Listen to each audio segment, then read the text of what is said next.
didn't know that I was black until I was 14. Y'all don't look at me like I'm crazy. Like, I mean, I saw my skin color. I just didn't know that it mattered.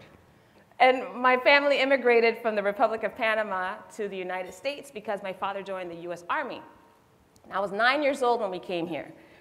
Now, we grew up in a city, capital city, Panama City, which is very diverse. There are people from all different ethnicities represented there. When we joined the military, my dad joined the military, we lived in all these different military bases.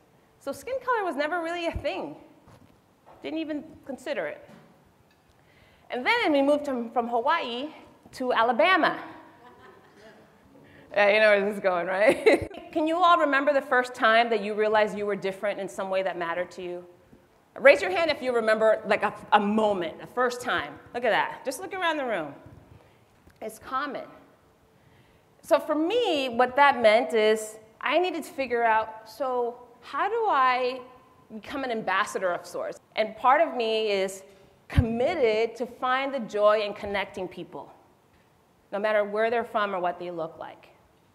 I think it was really cool to have Valerie's personal experiences and stories and things that we can reflect on. What is it that people are not talking about? Like, what is it that we're avoiding? What is it that we're feeling uncertain and unsure about?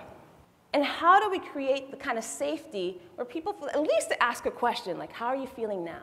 How are you doing? Why are you thinking the way you think? So I want to make it fun for you to do that. Because my hope is that between now and the end of our convention tomorrow, you will have established an unprecedented amount of psychological safety in this organization, in this group. You guys game for that? Yes? All right, there's a game called Never Have I Ever. Have you guys heard of this game before? I see some knowing smiles.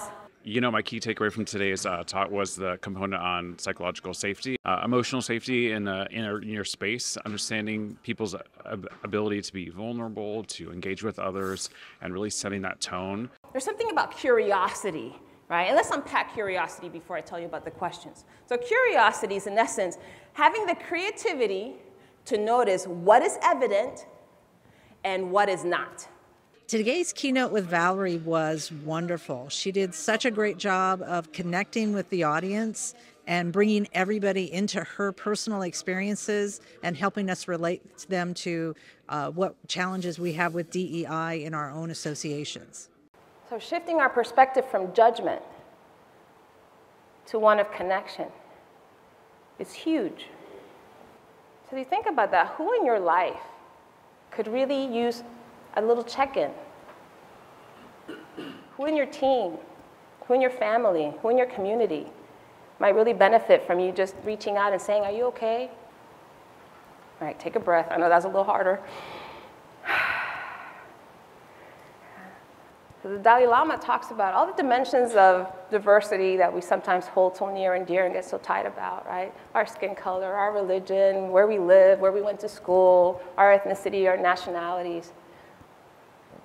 They're just a part of the whole package. The deepest connection is our shared humanity with one another.